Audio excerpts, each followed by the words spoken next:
Good evening, this is the Oscar expert here with Brother Bro, and it's time for August Oscar predictions. We have to make a call. We have to call it before TIFF comes along, before Venice, before Telluride. And now that we have the festival lineups, and we really know the place of pretty much every movie this year. We know if things are coming out or not. We know what we haven't heard from. You know, we have all the information except for how good the movies are. I also want to say that for the Award Expert app, I just put out an update that gives you access to your history so you can see what you were predicting all year long and as far back as November of last year. Now, whenever you update your predictions, you're going to be able to look back in time and see how you did. Eventually, I would love to have charts that really show you the trajectory of where Anora was in your predictions throughout the year, where it was within the community's predictions. But for now, you can just go back to a single point in time and it'll tell you what you got right as well. You can hold yourself accountable now. Hold yourself accountable, hold others accountable. You can see other people's histories. Of course you can. Full transparency, nobody can lie about what they were doing. One other thing I think is cool, if you have a Mac, you can download Award Expert on your desktop and just use it like it's a desktop app. And it's not made for desktop. This is actually the iPad optimized version. But, if you like making your predictions on desktop, you can do it. Also want to promote my brand new song. I got a new single out. I got a new album coming out in a few weeks. If you like the kooky stuff, you gotta check it out. The link's in the description. At number one for Best Picture, we're still gonna hold on to Sing Sing, I think. But we have had a lot of debate about this because it doesn't seem like Sing Sing has naturally built-in buzz. It's not doing badly at the box office, but it's rolling out very slowly. And I think this is a deliberate strategy because A24 knows that there's not inherent buzz, and they're trying to build it with word of mouth by being really slow about the rollout. Yeah, so here's what's going on with Sing Sing. A24 does not seem to be putting a lot of money into marketing this thing. I think they're trying to build an organic audience by doing it an extra slow release. It was in 4 theaters for 3 weeks, which is unusual. Then it goes into 15 theaters in the beginning of August, where I thought it was going into wide release. The next week, which we're coming up on now, it will be in, 10 to 15 more theaters.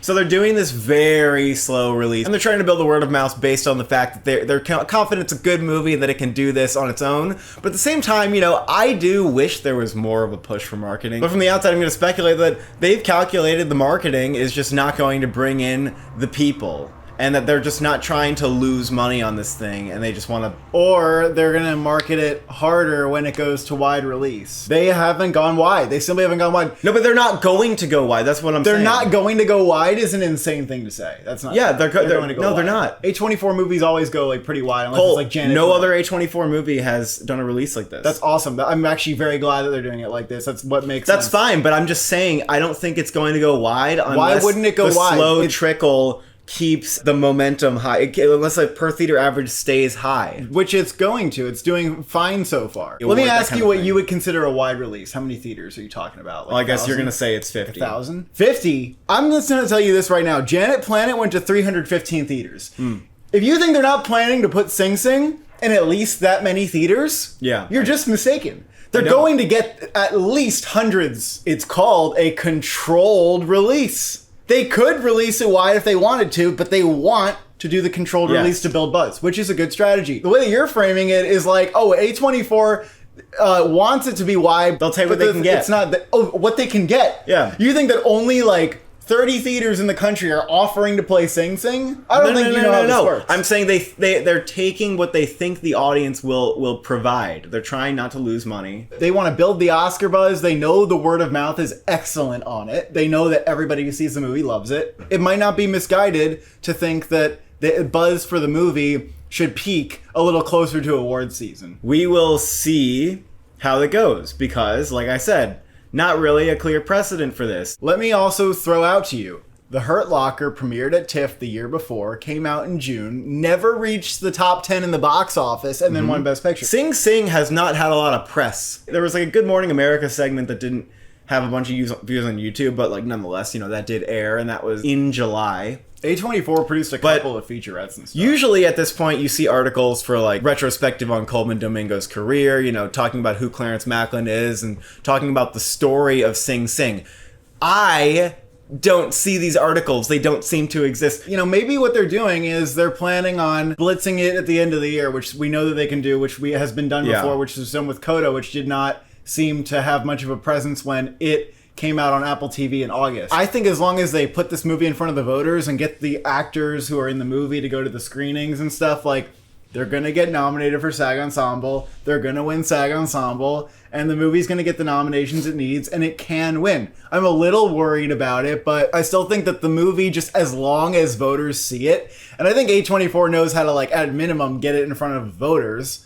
As long as that's the case, I still think it has a shot to win. Yeah, I still think so too, even if it has a late in the year resurgence. Although I am more skeptical because Coda was during a pandemic year where it was understandable. Films were not doing box office. I do get worried and I say to myself, you know, if people aren't even talking about Sing Sing, if people aren't buzzing about it like crazy, if it's not making a lot of money, and if they're not actively shaping the narrative when it's in the box office, how do I know they're going to do it later? They will do it later. I sure hope so. They have a lot to say. I saw more ads for Janet Planet.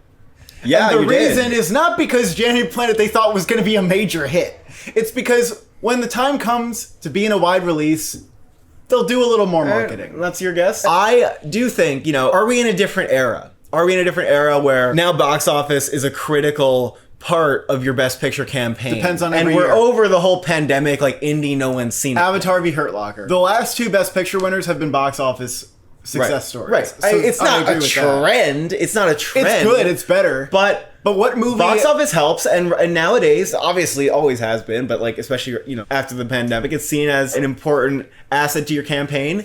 And Sing Sing's going to be at the bottom of the pile when it comes to box office, unless, you know, a miracle happens. And that could be fine, but we don't know. What else could smash at box office and maybe take director smash, too? Buddy. Nothing's going to smash. What else could do well at the box office and also take director? That's like the question, right? Because whatever takes director is Sing Sing's competition. I honestly am having a very tough time seeing what takes director. Obviously, Dune is a directing contender and it made money, but I don't see that winning Best Picture even if it wins Best Director. So some people think so. Some people are like, oh yeah, but I think you're hope dictating. I really do. For a part 2 of 3 to win. What? No, it's not really in the cards. I think the sandworm scene could possibly win Villeneuve the Oscar, and it just depends on what other films come out. But I think we don't have less likely spectacle films. I think it's less likely that he wins than someone else. Conclave is not winning director. Maybe it will. That's not a director winner. I mean, I saw the trailer. It looks good. It might get nominated. Could win the BAFTA. I think that Conclave might win TIFF or contend to win TIFF, and I think it's a top 3 right now. I think that Conclave has a way to win Best Picture, which is taking 1 or 2 acting prizes, screenplay, picture, maybe like editing or score or something. Conclave is looking like the absolute real deal. The absolute real deal. Yeah. It's the baitiest film we've had so far with a trailer. Conclave looks like a very well-made, well-crafted film with some great performances, and all of these elements just make it undeniable. How are you going to come up with a package that honors the actors and the craft in Conclave, which early reactions say is like excellent, just, you know, the few that we've read, and also the trailer evidences. It's also just like a big deal. One of the biggest movies at TIFF, obviously. So how are you going to leave that out of picture? You don't, and you won't. Now, some might argue that Sean Baker, which a lot of people have Sean Baker in the top 3 for director. Like, what if we don't want to give it to Villeneuve? We're kind of looking around. The thing is, Anora probably has a better shot at screenplay, and so they might be like, why double down on that unless we're giving the movie like Best Picture? Anora can't win all out. Screenplay and director. Like, that's not going to be its package. Well, that would be insane. If it wins Picture, it will. And I will say, it's not going to happen. I will say, Anora is a hot ticket this year. Man, Anora's going to make money. It's going to do well. I'm telling you. Like, the buzz is right there. Like, if you're at all involved in the film community, you know what this year is? One of the little fun things this year is the grassroots give Sean Baker his Oscar, and I think it's gonna happen in screenplay. I really do. Original screenplay is not competitive this year, and it's the only thing that really makes sense that you could actually see winning so far. Or else you have to say Blitz. Like, Blitz is gonna win screenplay. We were saying Fig, but we can get. I don't know. Yeah, for winning. That's what we said. Oh yeah, I guess if it really surged, it could be like Anatomy of a Fall or something. I also do think the Nickel Boys. We're looking at probably Telluride NIF combination. The fact that this isn't doing like the typical TIFF rollout that we expected, And just also given, Ramel Ross's documentary feature that he made and the sensibilities of that film, this might really be a critically acclaimed film. Yeah. Here's what it's not. It's not a film that knows, okay, it's a good movie, it's a crowd pleaser, and so, but we're not confident that the critics are going to like it. That's not what it is. If it was that, it would have gone to TIFF. The whispers around the film are that it's excellent. And that's like, I heard a person say that a person said something. Nickel Boys, we've always said the subject matter alone was enough for it to be a Best Picture contender. The film cost $22 million. It's based on a Pulitzer Prize winning novel. That a lot of people know about. So that's all you needed. You didn't need, like, stellar craft for an audience to respond to this. But you're going to get it. I really think you're going to get it here. Ramel Ross, I just watched his documentary. You really wouldn't expect a film like that, which is just so small and so personal and intimate, to get a Best Documentary Feature nomination at the Oscars. But I really enjoyed the film. I think it's very well crafted. It's not a narrative piece exactly. It's more like, think about a photography exhibit where you just sort of take in a portrait of a community. That's what it is. And Ramel Ross is the cinematographer here.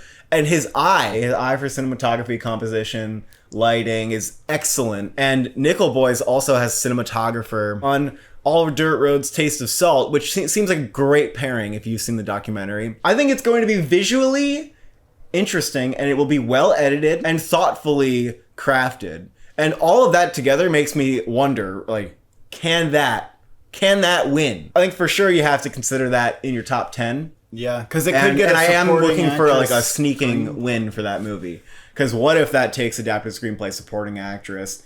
What if the direction is like amazing? No, I even slotted it in for number 5 in cinematography in anticipation that it's going to be a really good looking movie. Yeah, the thing is that Nickel Boys could be the full package. It could be like directing, editing, cinematography, like score, critically acclaimed tearjerker. Yeah, so I have that in the top 5 as well. I think Queer is shaping up to be a very strong fall festival presence. It could just be Daniel Craig, but I don't know. I feel like people are so on the Luca train this year that it would be really sad to see him go without a directing nomination this year. Justin Kuritsky is also really hot off of Challengers, and Daniel Craig is getting a Best Actor nomination no matter what. Yep. Yeah, Mukti Pram is having a good year as well with Trap and Challengers. So there's just a lot of people who need to be nominated here. Is there a world where Queer is like a really good movie, but people just don't? Sure. Yeah. Is there?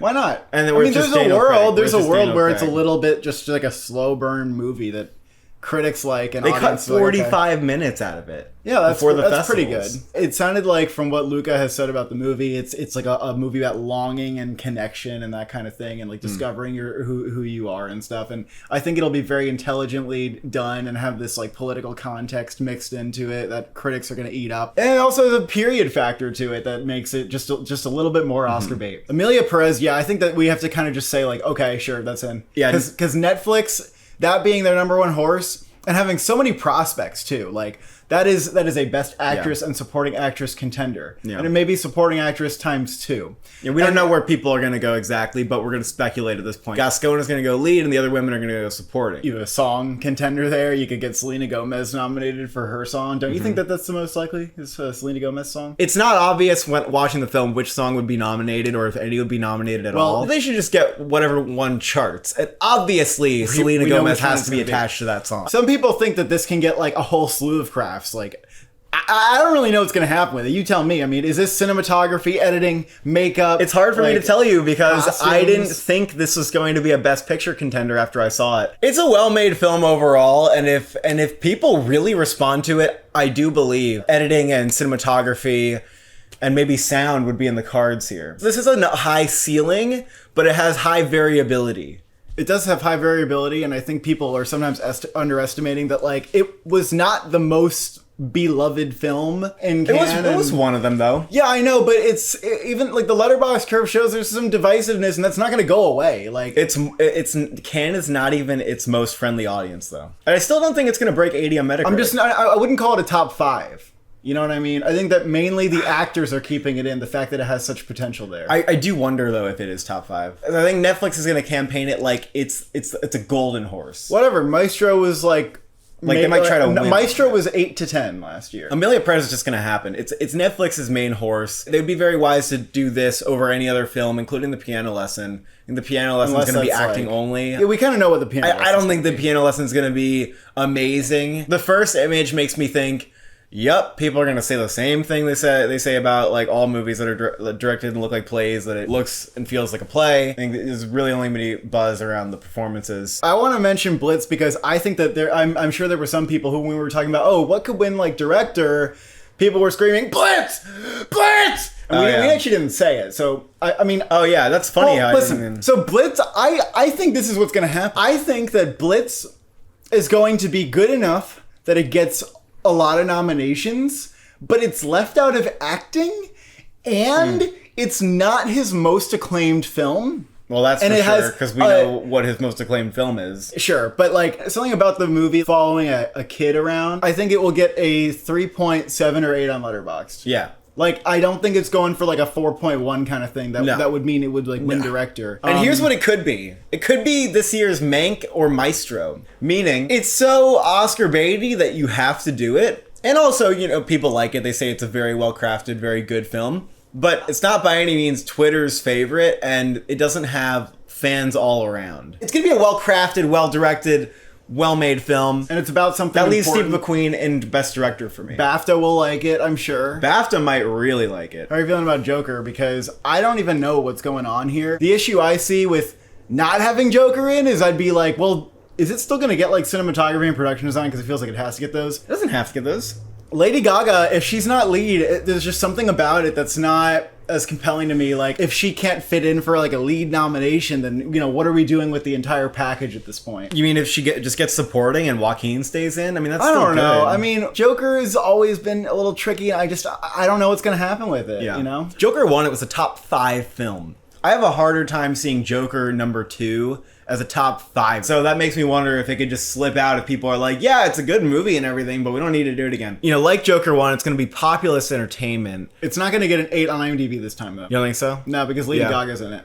They're not going to like that. Yeah. It might not be pleasing. They're not going to think it's as edgy. It might not be pleasing the incels as hard. Or maybe it does. Maybe the movie's about how women betray you. You know, they're going to have a conversation about men being left behind in society. It's going to be very buzzed about. It's going to be one of the buzziest, highest grossing films of the year. It's drenched in Oscar prestige, okay? You're going to get another great Joaquin Phoenix performance. It's kind of undeniable that you're going to get another great Joaquin Phoenix performance. Lady Gaga, if she has to, she'll go supporting, and that's like a kind of a safe category for her. But if enough people have to fit into lead, like if Adrian Brody, for example, becomes undeniable for The Brutalist, and then you have to get Timmy, Daniel, Coleman, and it's really Ralph, if people Ray are Fiennes. it's events if people are feeling Joker or not. I don't know how critics are going to respond to it, and I also don't know how much it matters. That's another thing that's really hard to tell with Joker. It didn't matter that the first one got like a 58 on Metacritic or something, but it had a great Letterboxd score. If it can hold a 4 or above on Letterboxd, solid. It's in there, definitely. But what do you think it's going to get on Letterboxd? What's your feeling about Letterboxd right now? Could get like a 3.7, 3.8. It might get like a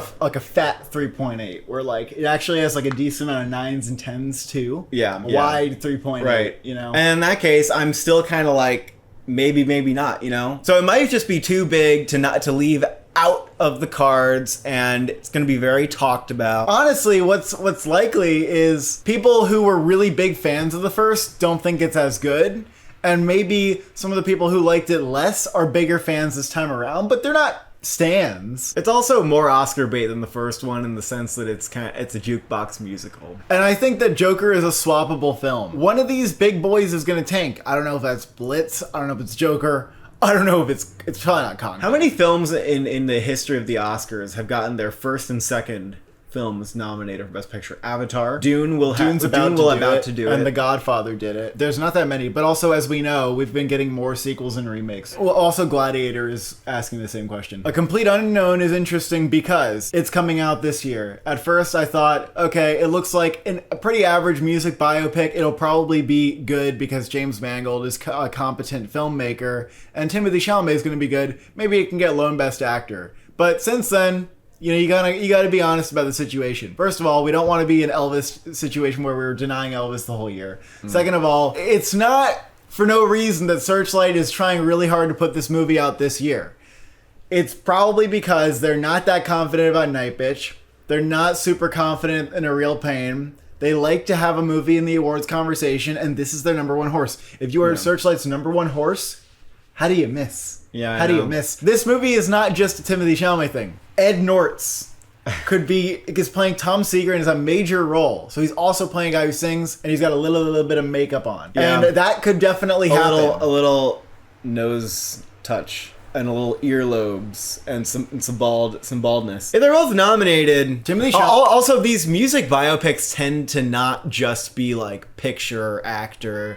Okay, editing tends to go along. Well, it depends which one you're talking about because they're kind of hit or miss. Rocket Man didn't do shit. Yeah, but if you're in some picture, of them suck. If you're in picture, right? You don't, like, if it's in picture, it's coming along for package. editing. Also, sound is virtually guaranteed for this film. Yeah. Even if it doesn't get picture, it may still get sound. They nominated Maestro just for having music in it. They will nominate this film because what's interesting, it's actually about the pivotal moment in musical history where Bob Dylan went electric and started using electric guitars and pissed off all the folk purists at the Newport Folk Festival. That's the center of this movie, and I like that it actually has a focus, and it's hopefully not really a Wikipedia biopic, but it's based on a specific point in history, and it's adapted from a book that was about Makes this me time. think it'll get sound, though. Oh, that's the subject matter. Llewyn Davis got a sound mixing nomination, and they hated that film. It's getting a sound nomination. Absolutely, I think. And also the people who did the sound have been nominated a lot of times. Maybe editing, maybe something like cinematography, or I don't know. I don't quite see it. I don't quite see it. But I just feel like with Timmy being a very strong, obvious Best Actor contender, and I don't know if you agree with this, but like there's a world where he's in the winning conversation. Maybe. I just see there being more compelling choices this year. We have to predict something to come out after the festivals, and because there's a few this year. Last year it didn't happen; it was the first time in a while. But this year we got Gladiator 2, Complete Unknown, Wicked. Some people think is possible. I laugh. Not Best Picture, guys. Complete Unknown definitely fits that bill. It's coming out on Christmas. Timmy is a box office draw as far as we can tell. He seems like a box office draw, and I think this film will rake in some cash. Yeah, that's at the other end thing of the about year. it. It's kind of an inevitable cash cow. I mean, I could see a world where we think it's all wrapped up and it's so crowded and it's November and we know it's getting nominated, and then we're thinking that Complete Unknown just doesn't have room, and it does. If the lineup's really, really good and stacked, kind of like last year, how it was so airtight, maybe there's a world where it can't get in if people aren't super duper. But I really do think, coming out on Christmas can help you, especially if you do well at the box office. You don't even need to be supremely critically acclaimed if you smash at the box office at the right time at that end of the year. Even at this point when, we've already felt secure about the other contenders, I feel like we do have to slot it in, perhaps, at number 10. Yeah, with the Searchlight thing is really... Yeah. I think we could all take out A Real Pain and just accept that was like... Yeah. Just kind of a weird... I don't think A Real Pain's gonna happen. I do want to talk about The Brutalist, because it's now or never to call it. It's now or never to call it. Because if you call it after the festivals, everyone's just gonna agree with you probably, unless it's like some kind of Jackie situation where everyone thinks it's... Which it could be, though. I actually think it's either Jackie or it's Tar. Because let's be honest here, this film is going to get very good reviews from what we're hearing. And the 3.5 hour thing, like... It may get a 90 on Metacritic, or maybe it gets in the 80s because some critics think it's a masterpiece and some don't. I mean, it would be, a little unexpected for Brady Corbett's new film to get unanimous praise. However, the subject matter is actually, I don't see what's so isolating about it. Chronicles 30 years. It's about a Hungarian-born Jewish architect who survived the Holocaust. After the end of World War II, he immigrates to the United States with his wife, played by Felicity Jones, to experience the American dream. He endures poverty and indignity, but he lands a contract with a mysterious and wealthy client, played by Guy Pearce, that will change the course of his life. So it's very much about, climbing your ladder and what the American dream means. It is Oscar bait in a sense. If Brady Corbett wasn't attached to this, I think we would have to consider Oscar bait. It's like a post-World War II. It seems like it would be expensive. I mean... The film is 3.5 hours, and it's a period film. Expensive, my goodness. The thing is, if it's a hit, it's getting director, cinematography, editing, like all those... Screenplay. Honestly, like, it's pretty damn compelling. It is very compelling. And so if you wanted to put it in, you'd have to take out something that we just mentioned, because we hit 10 films. What would it be for you? Would it be Joker? Oh man, I don't want a complete unknown in here. I just don't like it in there. If I weren't being objective, I would just be like, throw it out. Why don't you just say, hey, let's say no Joker, and then you do a little swapperoo, Adrian Brody instead of Joaquin. Pretty easy. You could pretty do clean. it. When this movie is acclaimed, critics are going to say Adrian Brody is giving a career best performance. That's what they're going to say. Guy Pearce and Felicity Jones will also be very acclaimed. I don't know if, like, you know, it's a movie that's getting multiple acting nominations or whatever, but I think that it would definitely get director. Maybe it's the kind of movie that is, you know, critics' top 3 or top 5 of the year, and, you know, the critics groups like New York and LA are giving it picture director awards. But at the same time, what if it's Jackie? What if some critics think it's a masterpiece, but in terms of a more broad audience, it's just not hitting as hard? 3.5 hours. Focus Features has the international rights to the film, but we still don't have domestic distributor information on it. The subject matter being Oscar bait and it being like a World War II era thing, I kind of want to swap out Joker for The Brutalist. Am I insane? Do it. A lot of films this year. Well, this is I guess this we're is the supposed to time feel of the this year way. that we feel like this. And Movies that I then, think you know, are we really don't know strong. what's going to drop. We don't know what's going to be bad. What if Blitz is bad? Sure. What if Blitz is bad? What if The Nickel Boys doesn't appeal the exact spot we think it does? What if Blitz is Empire of Light? That's... I want to trust Steve McQueen more than that, but Sure. I agree with you that, like, that's a possibility. A complete unknown might be like, okay, it gets an 84 on Rotten Tomatoes and has like a 7.3 average rating, and it's like, okay, people think it's good, but where's the passion for Best Picture? Or maybe Queer doesn't happen, you know? There's so many possibilities, but I think The Brutalist is shaping up to be one of the big films, you know? Why is Joker the one that needs to be cut? Because everyone's gonna have mixed feelings on the Joker, too. What about Emilia Perez? What if that's all just... All air. What if that's all air and it's just confidence? Like, that Netflix is just really confident. I'm also willing to believe that that's possible. That usually doesn't happen, though. Usually if the studio is confident and it's the only thing they're pushing, it just happens. That's fair. That's why we need to keep in... You can talk about Saturday Night. Which just had a trailer drop. We just watched the trailer. I think the trailer looks nice. I think it'll get a solid 8 stack on Letterboxd. And it'll be like, yep, good movie. It's going to TIFF. It's going to Telluride, probably. It's a really good move for them to go to TIFF.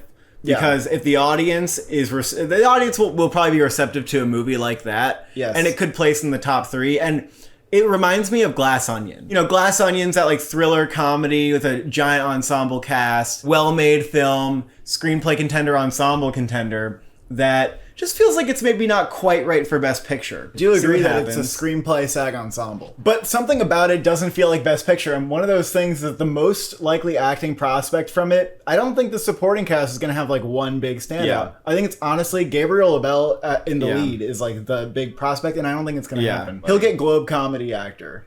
Yeah, that's a good point. He looks really good in it, actually. I'm very happy about his career, and I'm very happy about Cooper Hoffman's career. I really like the cast. It looks more like a paranoid thriller than I thought. Less like a comedy, although it seems pretty split between comedy and thriller. It does remind me of Steve Jobs as well. Yeah. Like, it's very Sorkin-y. It is said to have Emmanuel Lubezki Birdman-like long takes where, you know, you're kind of absorbing like many pieces at once in one long take that's like floating through, you know, the studio and it looks the back well rooms. shot. Yeah, like it's going to be a well-made movie. The music sounded good, and it's from John Batiste, who's in it a little bit. If it was in picture, it would probably get like score and screenplay, but it's hard to see what else it would get, is the thing for me. Yeah, I think it'll be on the edge of picture, and it'll get Golden Globe, comedy, possibly SAG Ensemble. Yeah. And maybe it'll just land a screenplay, and that could just be comfortable. People might be comfortable with that. The screenplay seems Sorkin-esque. I don't think you can kick out the other bigger players for a movie like this. It just seems a little bit too slight. What about Sacred Fig? So Sacred Fig's not in our top 10 anymore. Yeah, that's here's a big the change. main reason. In a sense, it's doing what we wanted to do. It's going to TIFF, it's going to NIF, it's going to Telluride, right? It's doing all the festivals, carrying all the way through. Now, a lot of Cannes films are doing this. Like, Misericordia is going to do this too. Like, there are plenty of films that nobody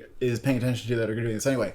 The biggest red flag for me is that Sacred Fig shows up in the centerpiece section at TIFF. It needed to be in special presentations. Yeah. They put The End in special presentations, neon, and Anora, and they did not put The Seed of the Sacred Fig there. And to me, that's showing their hand. That's like, these are my priorities. The Seed of the Sacred Fig is like a we'll see. Obviously, it's harder to market an international film up to a Best Picture nomination. You know, generally, that's probably true. Although, like, also with no stars recent in years, it. that's yeah, not but been... it doesn't have an all-star director or anybody in it who's noteworthy or There's also nominated. no studio that's better positioned to campaign an international film to Best Picture than Neon. And yet, like, the films that they have campaigned didn't play in the centerpiece. I'm just reading that as they don't have confidence and they're just more concerned about Anora. I think it could still do a grassroots thing. Like, I still don't think it's impossible. Yeah. I think screenplay and director have, you know, potential there. But yeah, especially because it's an original screenplay. The max package for the movie is picture, director, screenplay, and then I guess editing, like, maybe. When I look on Gold Derby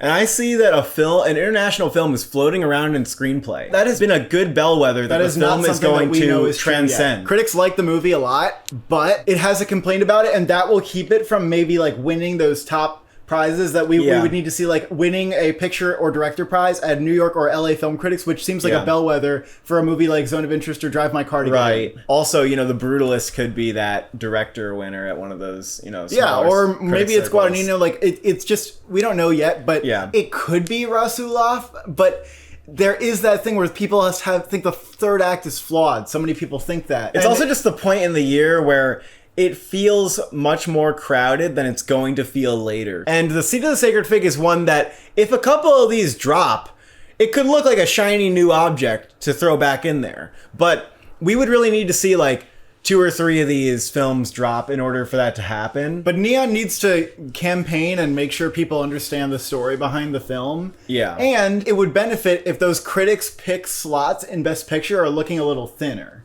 Right. And I don't know if they are this year. This year, if we predict Seed of the Sacred Fig, we would be saying that Neon is going to get 2 Best Picture nominations, which is, like, pretty insane. It could happen. But that also, there would be, yet again, 2 international contenders in Best Picture. It's not that Neon couldn't do it, but I think that it's so obvious that Anora is, like, a slam dunk to them. Yeah. What about The Room Next Door? Now, that's also very possible that this film gets not only actress and supporting actress, but picture, director, screenplay, and score.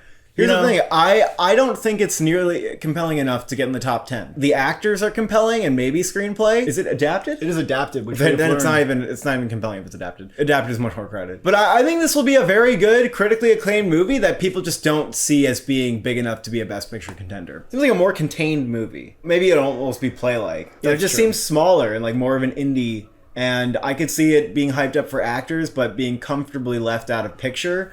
And Almodovar's recent films have not said to me that he is concerned about being massively appealing to audiences. People are acquainted with his style enough that maybe they get him at this point. But I just think that it could be May, December. That's all I can really say. I think Gladiator 2 is also top 15 territory, perhaps, because it'll probably get 3 or 4 techs at least. We actually didn't finish talking about Gladiator 2 because we got interrupted by news that you'll see that we got interrupted by when I'm done talking about Gladiator 2. So we think that, Gladiator 2 does seem to have some real potential. I even think it could compete to win costumes production design against Dune 2, especially if it's in Best Picture. Denzel Washington is a serious possibility. Our opinion is still that the movie looks maybe a little too, like, blockbustery. Sure, you can point to Avatar: The Way of Water and Top Gun: Maverick and all that. And yeah, that's the possibility of this movie that you can't deny. But for now, we're just sticking with Tex and I think Denzel and maybe saying that this is like Wakanda forever. Oh, fuck. What? Oh, fuck. What? Oh, fuck. Tiff is getting The Room Next Door Queer and The Brutalist. Are you fucking serious, dude? This is gonna be the best Tiff ever. It's literally we have not seen a better Tiff. We've also just seen something that makes us very confident that Queer, The Room Next Door, and The Brutalist are going to TIFF. Very confident. I don't know if this will be like news by the time we post the video or not. Also, Baby Girl may very well be going to TIFF. I mean, does that immediately boost the profile of all these films for you? Like, does Baby Girl now enter like the Best Actress and Best Supporting Actor conversation for you even more now? No, because it's a lead. TIFF? They're both lead. Oh, they're both lead. I would say that I could put it low, but here, it could go any way. Maybe here is the audience hit, it seems to be, does okay at the box office because a lot of people are not sure if they want to watch, if they can sit through a movie that the camera doesn't do anything. And the Oscars now are at a place where they're just not biting these like rosy, hopeful, like, I don't know. Can you justify having this in your top 10? Not really.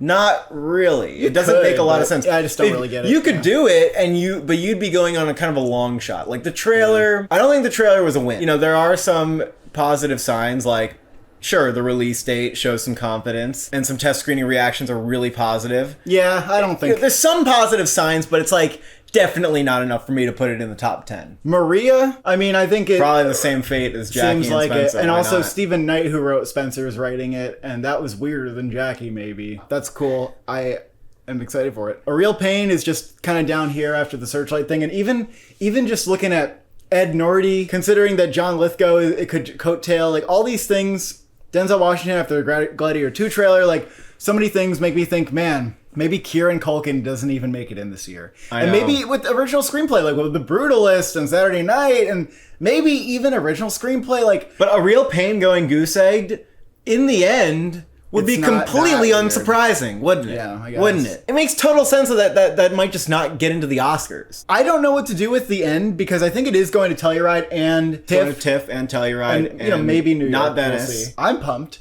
The end was in our top 10 at the beginning of the year, lest you forget. We're going to have to wait and see what kind of life this could have when we go to TIFF. I mean, the fact that it's at TIFF, hey, maybe there's something there. I would like to see if, even if this isn't a Best Picture contender, whether it's a contender for any awards. Like maybe there's an acting nomination in or a here. song. Challengers, you know, if you were to pick a third movie besides Dune and Sing Sing that's a contender from the beginning of the year, you'd probably just say Challengers. You know what was nuts? Formerly the HCA, now they're called the Astras. They gave Dune 2 the top directing and picture prizes, which wasn't surprising. But the runner-up to both of those was The Fall Guy and not Challengers.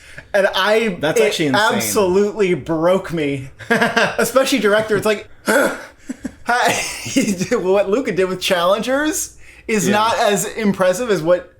I didn't even see The Fall Guy, but I don't need to. It's abominable. Not that it has any bearing, but I would love to see that the momentum and passion for Challengers just carries through and it pushes queer even further. There's just no way. I don't think Challengers can fit in at this point unless a lot of things drop. A lot of things would need to drop. Oh my god. Too many things. Night Bitch, I keep hearing that there's just mixed reactions to Night Bitch. Well, no wonder. I keep looking at that image of Amy Adams running with the hounds, and I'm not sure what to make of it. I don't know if she's going to win for that. And she's like got a smile on her face. It seems a little corny to me. Honestly, we're defaulting to Adams because of the TIFF award, which is fine. Which is a good reason to do it. If it's not her, I don't understand who it is. I don't think it's going to be Lady Gaga anymore. She could Tammy Faye it. She could Chastain this one, I think. Hard Truths, I cannot put it any higher because it's not in Venice.